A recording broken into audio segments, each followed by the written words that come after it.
Hello friends, आज मैं आपको एक बहुत ही इंटरेस्टिंग कहानी सुनाने वाली हूँ। ये कहानी दो बेस्ट फ्रेंड्स कृष्ण और अर्जुन की है। इस कहानी में हम देखेंगे कि कैसे Krishna being a true friend Arjun की हेल्प करते हैं। तो चलिए देर किस बात की, कहानी सुनते हैं। हजारों साल पुरानी बात है। हस्तिनापुर में पांडु और धृतराष्ट्र नाम के दो भाई थे। धृतराष्ट्र बड़े और पांडु छोटे थे।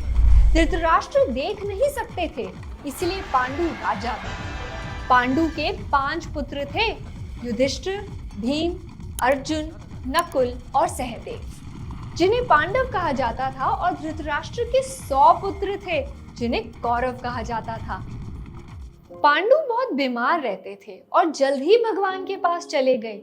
पांडु के बाद धृतराष्ट्र राजा बने। धृतराष्ट्र के बाद पांडवों के बड़े भाई युधिष्ठिर को राजा बनना था, पर कौरवों का बड़ा भाई दुर्योधन युधिष्ठिर से जलता था और उसने चालाकी से पांडवों को राज्य से निकाल दिया ताकि वो खुद राजा बन सके। पांडवों ने डिसाइड किया कि वो किंगडम में अपना शेयर लेके रहेंगे। फिर क्या था, पांडव और कौरव युद्ध के लिए कुरुक्षेत्र के मैदान में आमने सामने आ गए।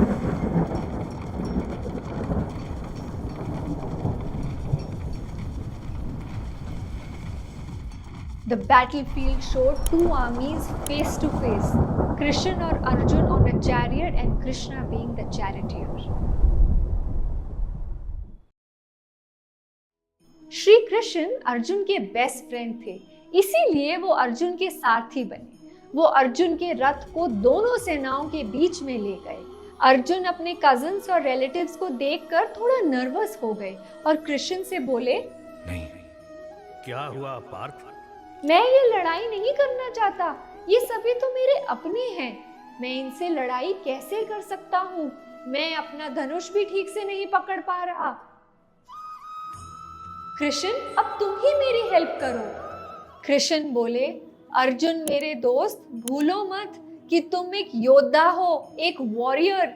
सही चीज के लिए लड़ना तो तुम्हारी ड्यूटी है। तुम अपनी ड्यूटी से पीछे नहीं हट सकते, भले ही सामने कोई भी हो। अर्जुन बोले, पर कृष्ण, ये सब मुझसे बहुत दूर चले जाएंगे। मैं फिर से इनसे कभी नहीं मिल पाऊंगा। कृष्ण मुस्कुराए और बोले, तुम्हें क्या लगता है अगर ये इनके शरीर नहीं रहे तो ये भी नहीं रहेंगे? मेरे दोस्त, हम सब केवल शरीर नहीं हैं, बल्कि इससे बढ़कर कुछ हैं। अर्जुन ने हैरान होकर पूछा, कृष्ण, मुझे भी बताओ ना, हम सब क्या हैं? कृष्ण, वैसे तो ये एक सीक्रेट है, पर तुम इतना पूछ ही रहे हो तो मैं तुम्हें बता देता हूँ। कृष्ण अर्जुन के कान में बताते हैं, हम सब आत्मा हैं। अर्जुन कहता है, ये आत्मा क्या है? कृष्ण, आत्मा वो है जो ना कभी जन्म लेती है ना कभी मरती है, बस वो अपना फॉर्म चेंज कर लेती है। कभी कृष्ण बन जाती है तो कभी अर्जुन। आत्मा हमेशा रहती है, तो क्या समझे? अर्जुन, तुम्हारी बात कुछ समझ रहा हूं, पर अभी भी मेरा एक सवाल है। क्या ये वॉर जरूरी है? इसमें तो केवल नुकसान ही नुकसान है, इससे किसी का क्या फायदा होगा? अर्जुन, हमें कोई भी काम करने से पहले उसके रिजल्ट के बारे में नहीं सोचना चाहिए, बल्कि सिर्फ ये सोचना चाहिए कि वो काम सही है या गलत। उस काम को करने से अच्छाई बढ़ेगी या बुराई।